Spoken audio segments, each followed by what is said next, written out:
Hey everyone, today we're going to talk about some of my most disappointing books of the year 2019. Since last video, my hair is shorter, and so is my fuse.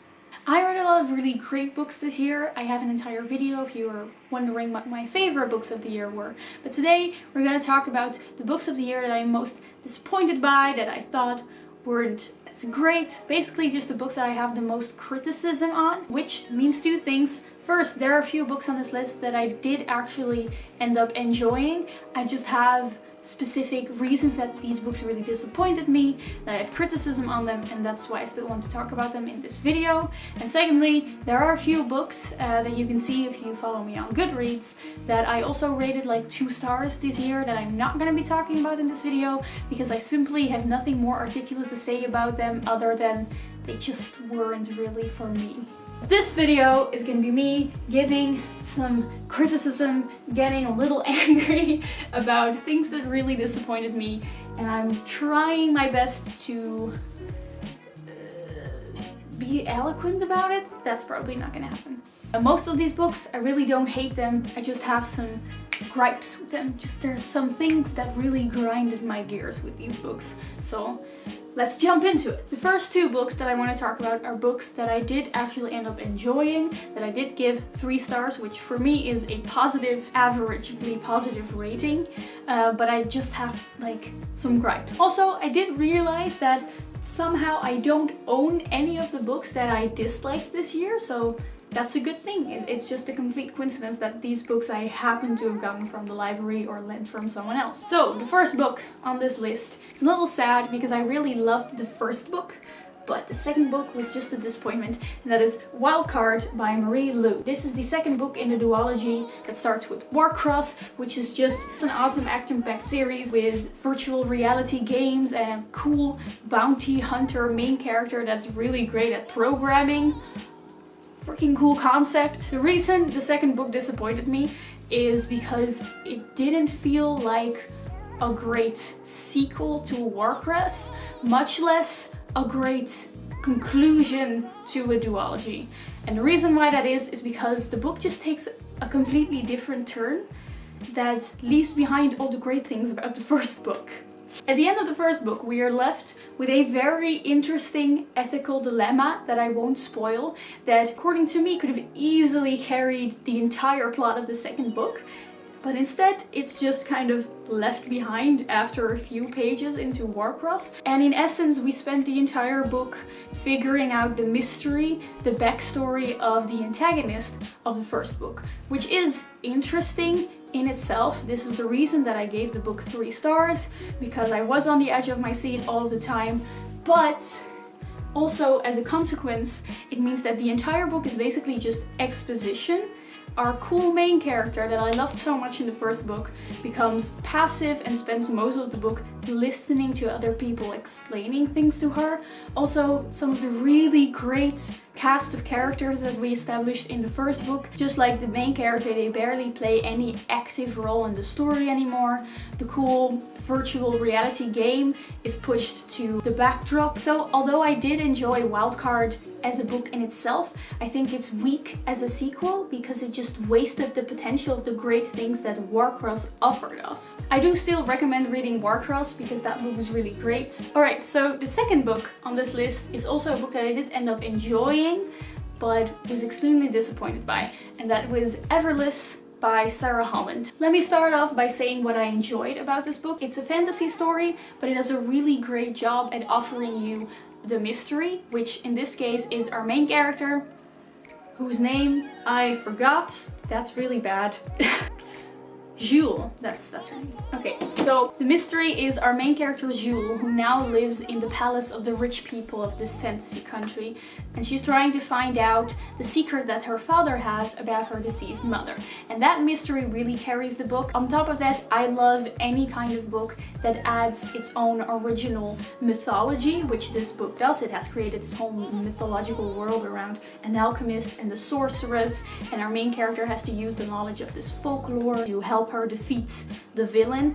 That I really appreciate it. But let's talk about the elephant in the room, which is what this book is mostly known about, and that is its really cool premise. Because in Everlist time, well, sorry, In Everlist, time is literally money. Money can be turned into your blood, which will add some years to your life. So if you're very rich, that means you will live hundreds of years. But if you're poor, it means that very often you have to pay your rent with a little bit of your lifespan. And the scary thing is you don't know how much time you still have left to live. So the concept of this book is fantastic. And the reason that I was disappointed by this book is that I feel like the concept was wasted a little and was not explored to the extent that it could have been. You know, I had conversations about the concept of this book with other people who had read the book that were more interesting than the book itself does. You know, you go into this book knowing that time is money and that has some consequences,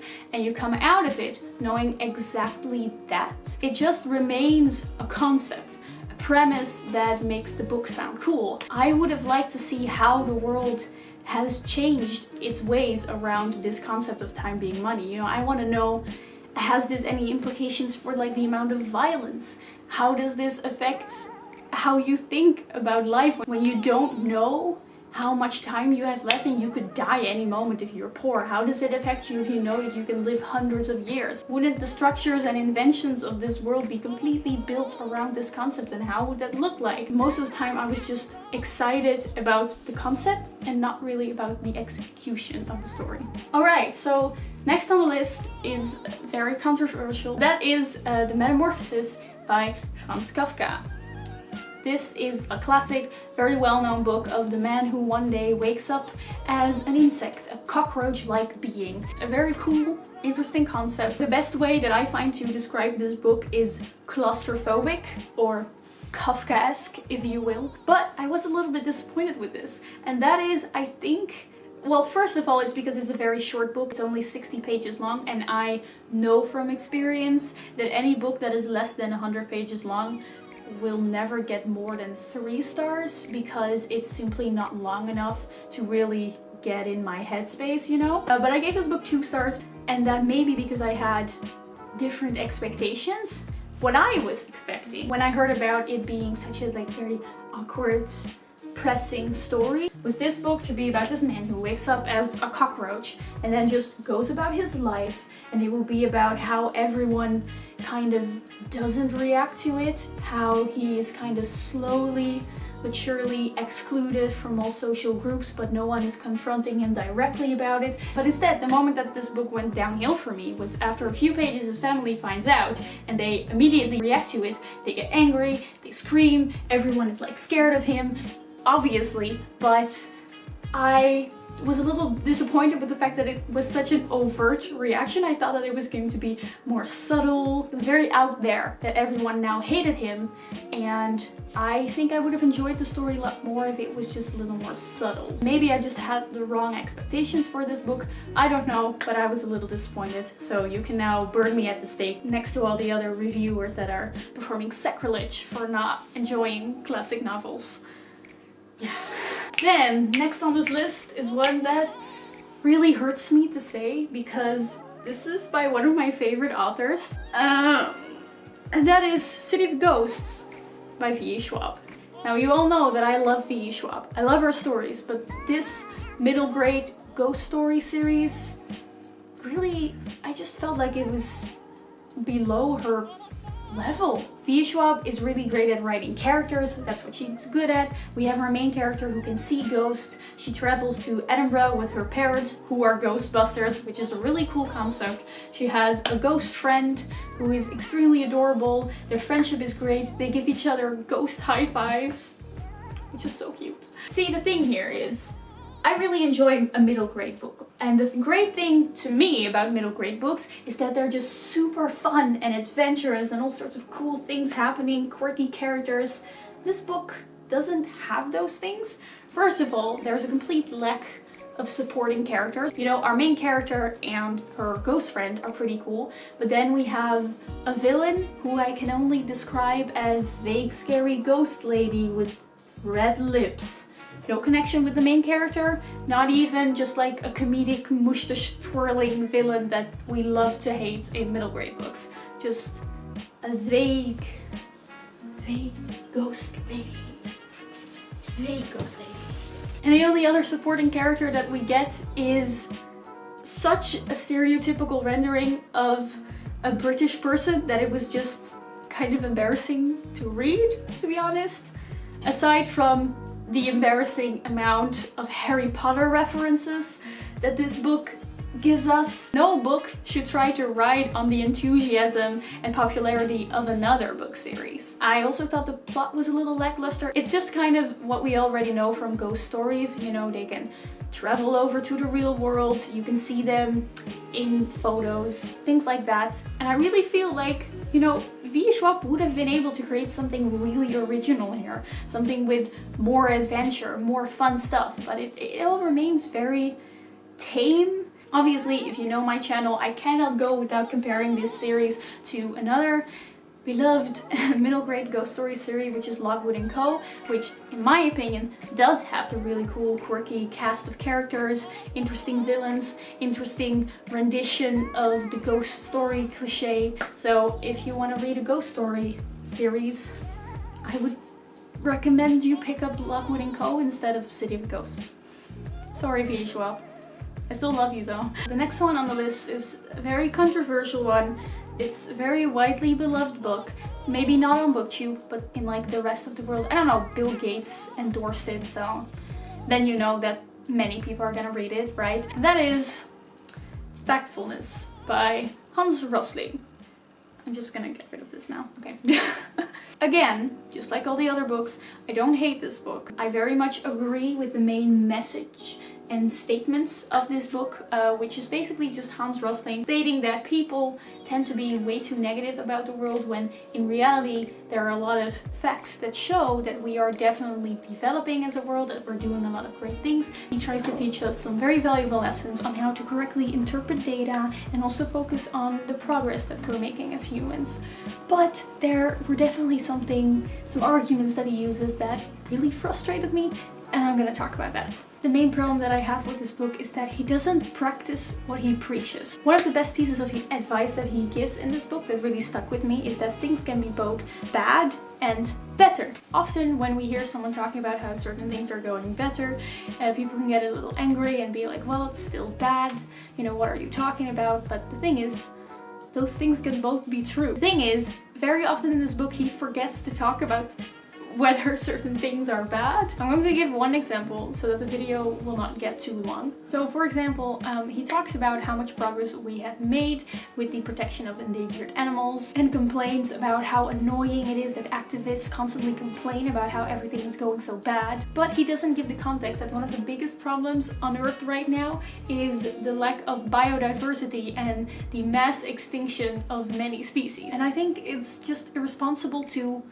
casually leave out that important thing. Other reviewers have also rightfully pointed out that he structurally avoids talking about the ecological impacts of the developments that he calls positive. He mentions at one point that you should always be aware of the context of data and that you shouldn't just draw conclusions from one example without taking the context into account. Well, I agree with that, but then you have to give the context because otherwise people are still gonna draw the wrong conclusions out of it. Another little gripe that I have with this book is his famous questionnaire. He has this list of questions about the state of the world that he asked people in all sorts of various countries, and he kind of concludes from it that people just structurally have the answers wrong, and not only that, they give more negative answers than what the reality is. The entire book revolves around these questions, so you are given these questions as well, and I just found that a lot of these questions are a little manipulative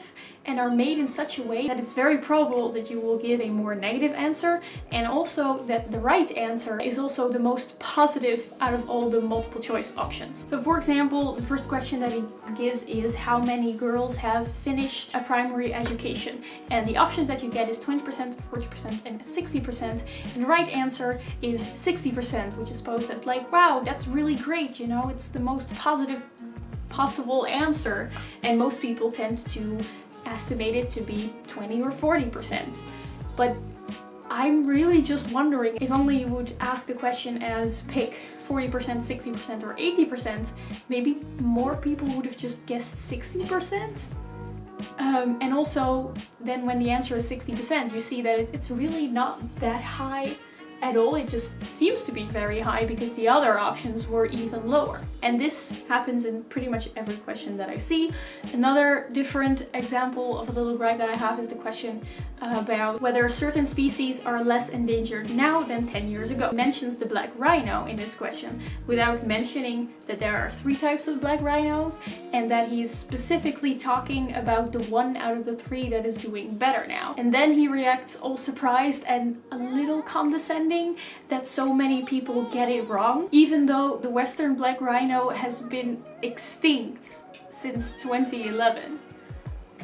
So all in all, the message of this book is definitely in good faith. He gives some helpful tips, but these were just some of the things that frustrated me. Alright, so then for number 1, I have a book that I don't think will come as much of a surprise, and that is a book, the only book this year that I gave a 1 star, which I genuinely didn't like, and that is Paper Princess by Aaron Watts. First book in the Royals. I picked up this book because I was looking for just kind of like a fun guilty pleasure romance, because you know it's about a girl who is adopted by this very rich family of this very rich dude that has a lot of very handsome sons. What this book ended up being was not even a fun romantic book, because first of all the characters to me were extremely unlikable. Generally, I'm not very attracted to like dudes who are extremely mean and terrible to you. I don't know, just a little quirk of me. I've honestly never read a book where so many implausible and genuinely just toxic things happen. I have an entire video about it if you want to watch that. I'm giving more examples and, you know, like reading parts of the book to really show you how just dry the writing is and just how many weird things happen just to get 2 characters to sleep with each other. I do understand that a lot of people really love this book. I mean, it's a New York Times bestseller. I did get a lot of comments on this video of people who really loved the book. And the thing is, obviously you can enjoy a book, especially if it's like a romance book and you just like it because you're just in for a little bit of smut. That's fine, but I really just hope that more people realize that the things that happen in that book are not something to be romanticized. You know, maybe you can enjoy them while you read them, but please don't think that reality should be that way, especially for the very unhealthy beliefs that this book preaches. So please be aware of that and watch the video if you want to know more.